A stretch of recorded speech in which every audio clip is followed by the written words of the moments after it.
A média móvel de casos de Covid-19 nos últimos 7 dias chegou ao maior patamar desde junho do ano passado.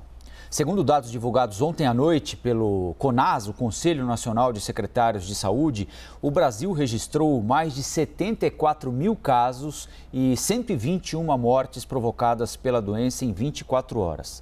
Para tratar deste novo momento da pandemia, nós vamos conversar agora com a epidemiologista e professora da Universidade Federal do Espírito Santo, Etel Maciel. Professora, bom dia, muito obrigado pela entrevista novamente aqui para a CNN. Bom dia, Colombo, um prazer estar aqui com você. Queria que a senhora desse para a gente, doutor, um panorama geral disso que a gente está vivendo. É um auge de contaminações, né? Um pico poucas vezes visto na história, em muitos lugares do mundo, nunca antes, desde o início da pandemia, de contaminações, mas felizmente não vem sendo acompanhado na mesma proporção de mortos, de hospitalizados. Mas como tem muita gente contaminada, o número de mortos e hospitalizados continua muito grande também. A senhora acha que nós já passamos pelo pior dessa cepa? Ela ainda está por vir, essa fase mais difícil? Olha, Colombo, nós estamos agora vendo aquelas contaminações que aconteceram ali no final do ano, né? Natal, Ano Novo, as festas, aglomerações de fim de ano, que em geral demora aí 2 semanas para que a gente tenha o pico de contaminação.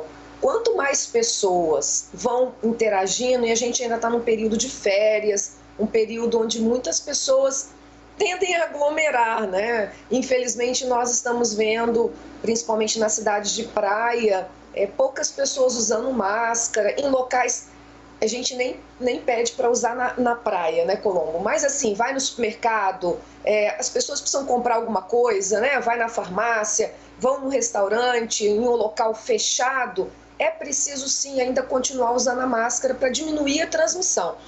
A gente muito provavelmente não chegou ainda no pico. Nós estamos, infelizmente, sem muita informação, porque os nossos dados ficaram muito atrasados, né, devido àquele apagão. Então, a gente tem uma dificuldade agora para fazer uma previsão mais correta. E estamos também com uma dificuldade de testagem. Muitas pessoas positivas não estão procurando teste, às vezes até vão ao serviço de saúde, mas não tem teste, tanto no serviço privado quanto no público, né? A gente está tendo essa dificuldade. Então, não sabemos exatamente o número. Muito provavelmente tem uma subnotificação grande, né? Há países que têm testagem muito melhor que nós, né, que tem programas de testagem. A gente está, e eu vou dar o exemplo aqui do Reino Unido, a gente está aprendendo muito com a Omicron, com os dados do Reino Unido, porque eles colocam os dados todos transparentes, né, para que a gente possa também analisar. E nós estamos vendo que não aconteceu em nenhuma outra variante. Nós estamos tendo muita transmissão intradomiciliar, né? Então você tem, quando uma pessoa da família fica doente, praticamente todos ali estão ficando doentes. Então a Omicron, ela está, vamos colocar assim, ela está 2 vezes mais transmissível do que a Delta, que já era muito transmissível. Então esses são os dados do Reino Unido, né? A gente aqui não faz isso, porque quando uma pessoa da família é positivo, o nosso sistema de saúde não testa todo mundo, né? Então a gente tem dificuldade para ter essa informação, mas estamos seguindo aí esses dados do Reino Unido e dos Estados Unidos, que tem esse programa de testagem, fazem muitos testes. Mas acredito que a gente ainda não chegou, né, no nosso pico. Vamos ter aí umas 2 semanas ainda difíceis aqui no Brasil. Etel, oi. Desculpe interrompê-la. Só emendando uma pergunta em cima do que disseste a respeito dos testes. Como a gente tem tido um problema de fornecimento de teste e também leva em conta o que você disse, que no sistema público a família inteira não é testada e comprar numa farmácia, infelizmente, é uma parcela muito pequena da sociedade que consegue e tem dinheiro de fazer isso. Depois do primeiro dia de sintoma, a partir de quando a pessoa pode ter ali uma sensação de que não está mais transmitindo a doença? Depois de quantos dias? Essa informação é exata ou varia de caso para caso? Então, a gente tem uma recomendação agora, Elisa, porque nós já sabemos que a Ômicron, os primeiros 5 dias é o tempo que a pessoa está mais transmitindo. Isso não quer dizer que depois disso ela não transmita, mas em mais de 80% dos casos, né, depois do 5º dia, são os 5 dias, são os que mais transmitem.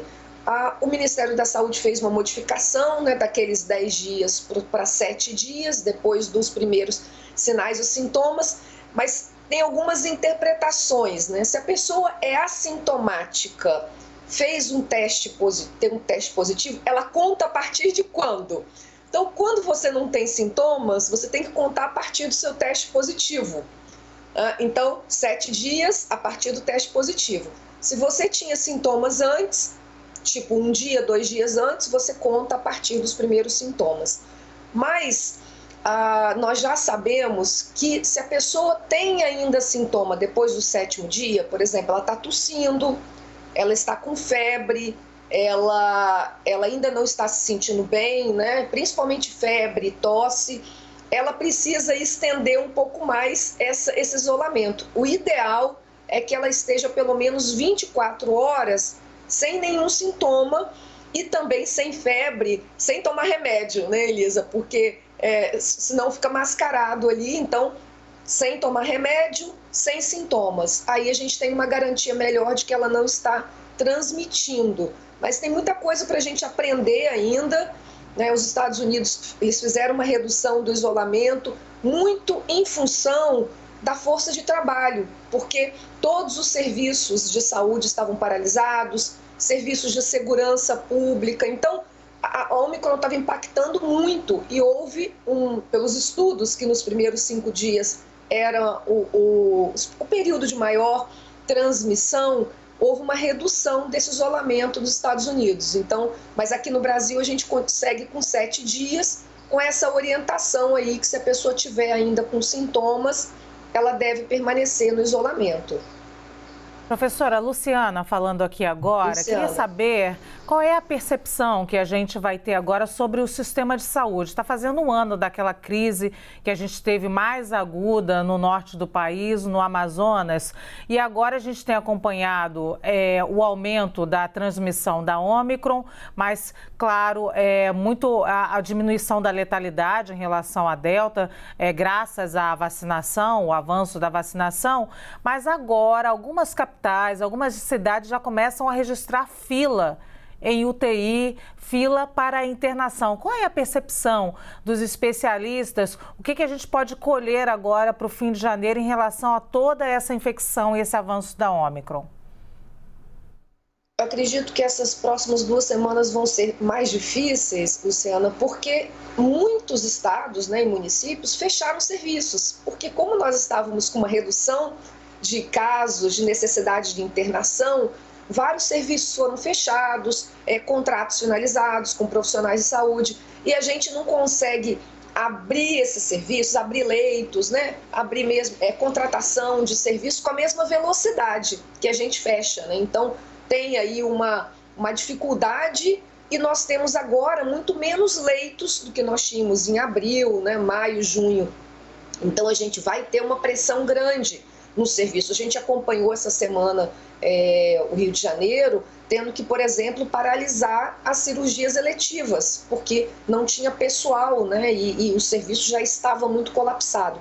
Muito provavelmente isso vai acontecer com outros estados. Nós estamos aí com um aumento muito grande e a gente sempre tem que lembrar, Luciana, que a gente tem aquele tempo, uma sequência da doença, né?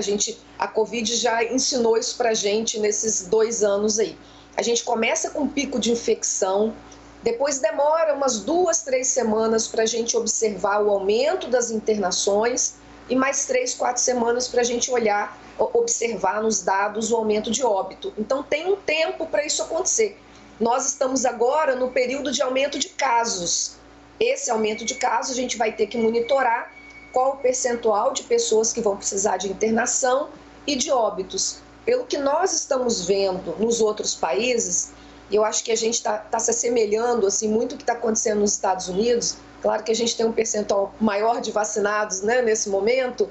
Eles estão com um aumento grande de internação e de casos mais graves. E isso nos preocupa aqui, né, olhando o que está acontecendo lá, porque a transmissão é muito grande. E a gente ainda tem, Luciana, muita gente que não retornou para a segunda dose. Nós temos muitas pessoas que não receberam vacinas ainda, porque estão nesse público pediátrico, né? Mais de 13% da população. Nós temos aqueles que não voltaram para a dose de reforço. Então, o Brasil está com em torno de 15% de dose de reforço, é muito pouco. Seria importante que a gente tivesse mais doses de reforço para enfrentar melhor essa variante. Então, temos aí um percentual pequeno. Então, o recado aqui é para que as pessoas que estão com as doses atrasadas, né, que podem tomar a vacina nesse momento, que procurem, né, o serviço de saúde para que a gente possa ter mais pessoas protegidas. Recado importante, professora. Muito obrigada, então, por esse alerta aqui ao público que está assistindo ao Novo Dia nesse momento. Muito obrigada, professora. Obrigada, um abraço.